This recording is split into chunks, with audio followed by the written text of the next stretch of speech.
Okay, I'm Jared Moore with Mvskoke Media. This is Live Wire. Today we're going to have an election update. We've got in the studio via Zoom Mr. Nelson Harjo Jr. from the election board. Real quick, I'm going to go through the official list of candidates because that's what happened this week. It was candidate registration deadline. So for Creek District, we have Patrick Freeman, who is the incumbent. And there was no one else that filed in the Creek District, so he's going to go on through and he's going to serve his second term. McIntosh District, we have Adam Jones III, who is the incumbent, going up against Galen Cloud. Mvskoke District, we have Joyce Deere, who's the incumbent, going up against Sandra Parrish. Okfuskee District, we have Travis Scott, who is the incumbent, going up against Samuel Deere, Russell Wind, and Sandra Golden. Okmulgee District, we have James Jennings, who is the incumbent, going up against Lanissa Jack Melton, Tara Beaver, Nelson Harjo Sr. Tuckabutchee District, we have Thomasine Yahola Osborne, who is the incumbent, going up against Edwin Marshall. Tulsa District, we have Lucian Tiger III, who is the incumbent, going up against Leonard Gouge, John Killingsworth, Elizabeth Thompson, Anthony Beaver, Robert Hawkins, Julian Watson. And in the Wagner District, we have Mark Randolph, who is the incumbent, going up against Deidre Thompson. So with that all being said, I'd like to thank you for coming in today. I know it was a long introduction, Mr. Harjo. And, we should probably mention at the beginning, we have received questions from citizens about your dad, right, is the Nelson Harjo Sr. that's running in the Okmulgee District. Is that correct, sir?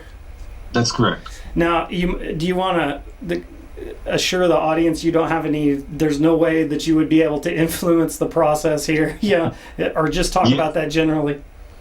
Yeah, I myself and the position that I hold here at the nation, obviously with the inside of the election board's office and managing the staff, I do not have any direct participation in counting the ballots or doing any of the official counts. Now, my job is just to report, help the election board report the results of the counts of those ballots and produce the results for the citizens. So, and also, the board, governs the entire, election process. So, you can make the argument that at the end of the day, they have an even greater influence on not so much the outcome of the election, but the overall process than even what I do, because anything that I do obviously has to be approved by them.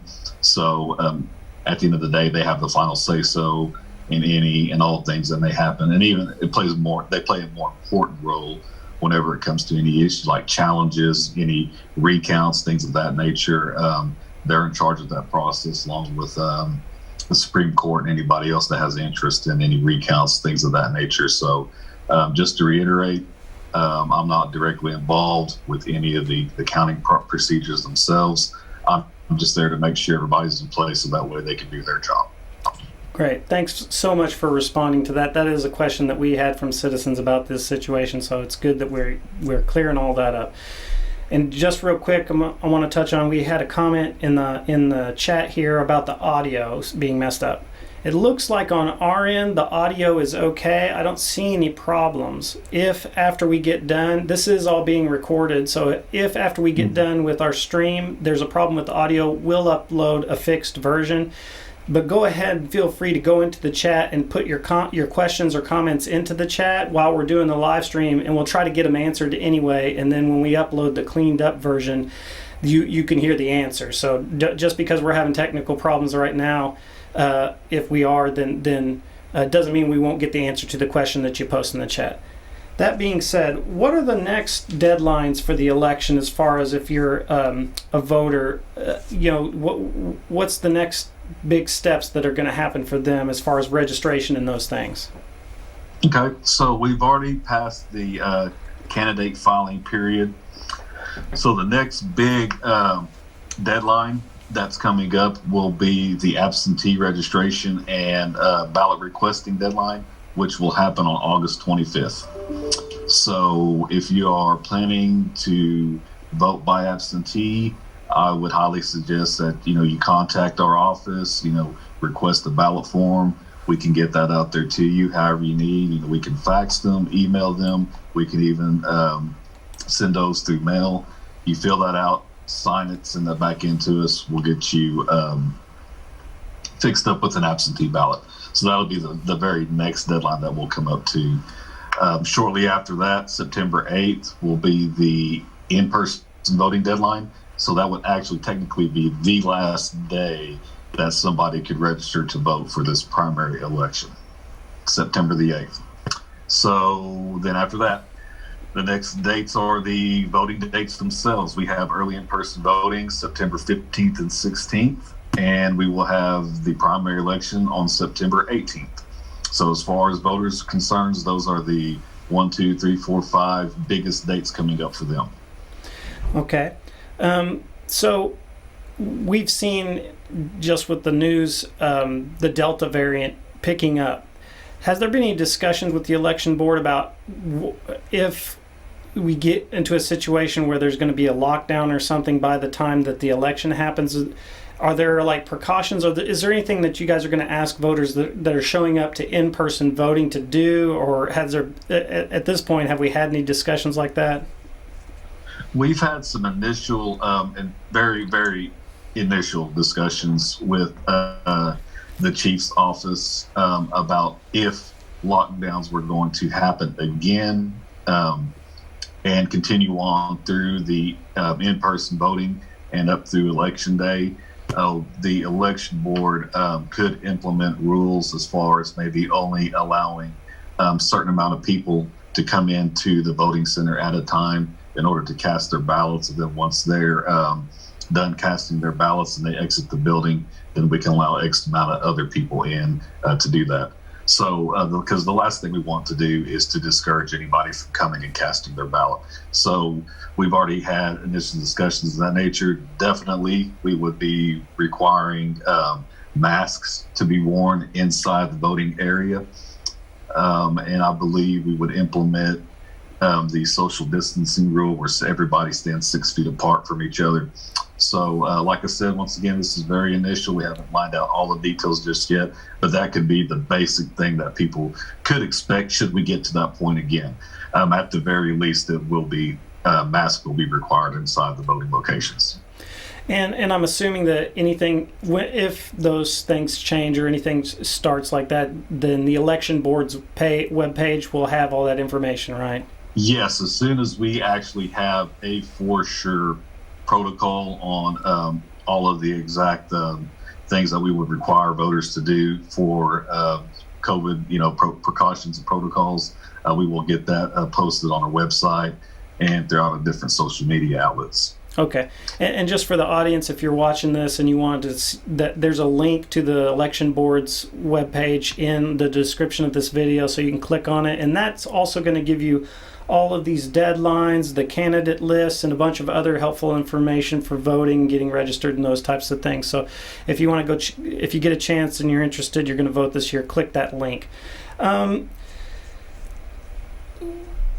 We also have had requests here from citizens about community forums, like where are they going to happen and all those things. Like, where can citizens go? Should they go to the election board to find out where their nearest forum is, or is it one of those things like what's the advice there? The best place that I could point you to, because the election board itself does not organize the candidate forums, that is solely up to the community centers or any other organizations that would be interested in hosting a candidate forum. As far as our communities are concerned, I would point you to Community Research and Development. A matter of fact, I was on a Zoom meeting with them earlier about a little bit about how they're going to structure some of their candidate forms and things like that, keeping in mind that we are introducing, mask mandates back into our tribal buildings and facilities, things of that nature. So CR&D coordinates with the communities in order to host those forums. And so that would be the best thing I could point to tell citizens to go to them in order to find out when and where these candidate forms are going to be. Right.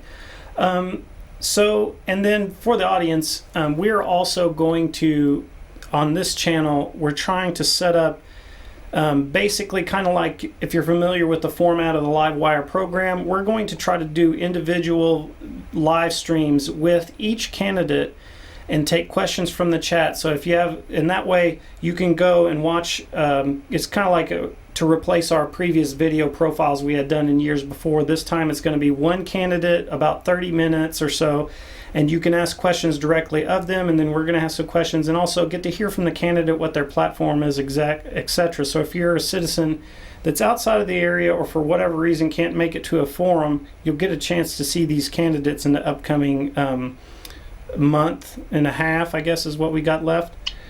There is, while we're talking about these things, there is a constitutional amendment on the ballot for the National Council to fund the free press, Mvskoke Media here.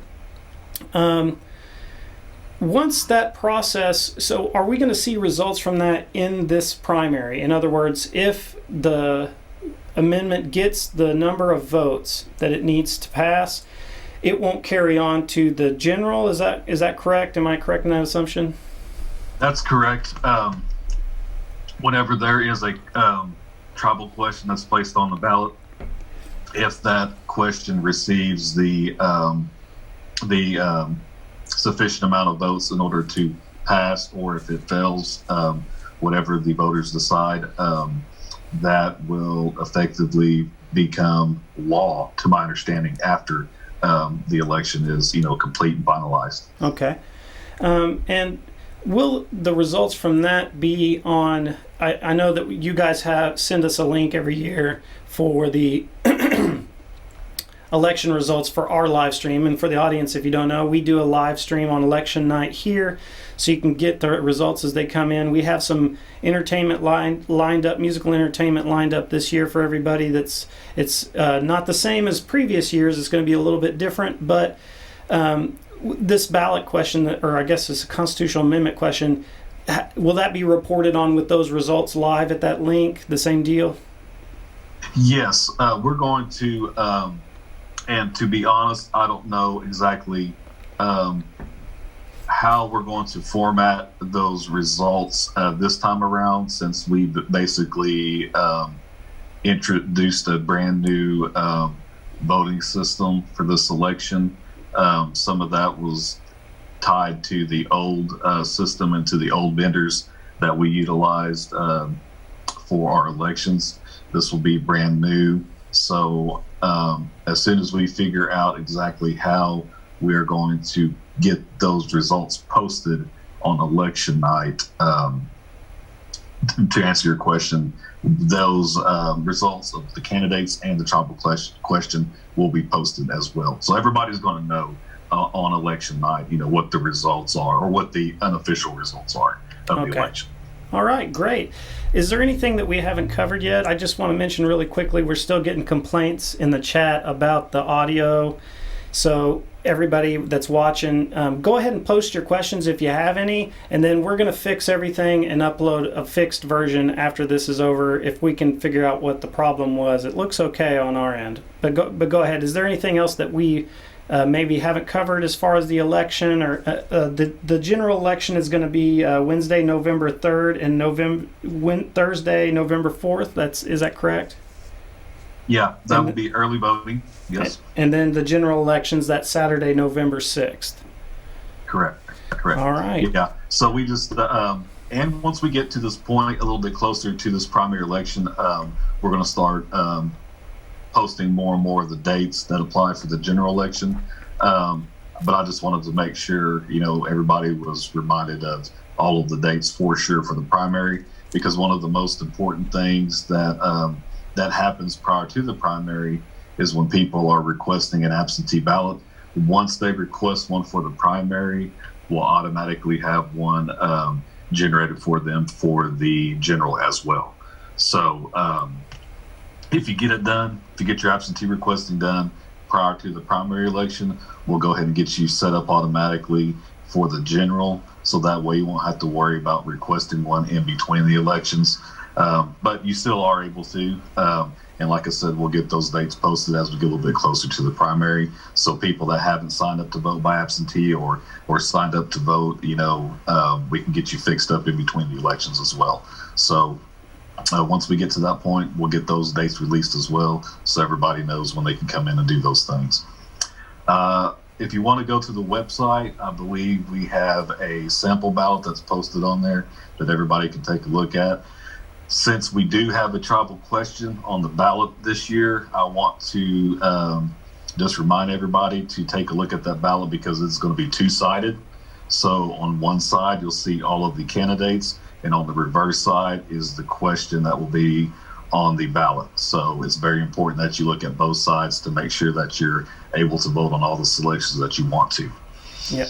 All right, great. That's a good thing to mention too, because we want everybody to cast their vote on that constitutional amendment. So make sure you flip your ballot over and check that out.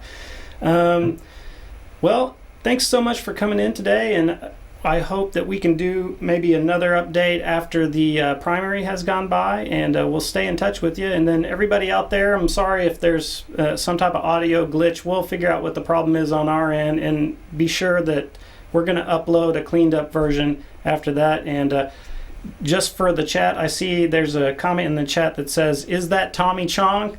I'm not Tommy Chong. so neither of us is Tommy Chong. I'm assuming you're talking about me, but So that would make me cheat. Yeah, it's Cheech and Chong. Cheech and Tommy and Cheech Harjo is who we are. Yeah. So we appreciate you guys tuning in today, and I want to mention to anybody that's watching also, tomorrow we're going to be live streaming the National Council meeting to catch everybody up on that light horse legislation that we had done some live streams on earlier in the month, and also some other stuff that's come up. So if you want to tune in tomorrow, you can check out that live stream, and we appreciate everybody tuning in today. And thank you, Mr. Harjo, and we'll see you guys later. All right,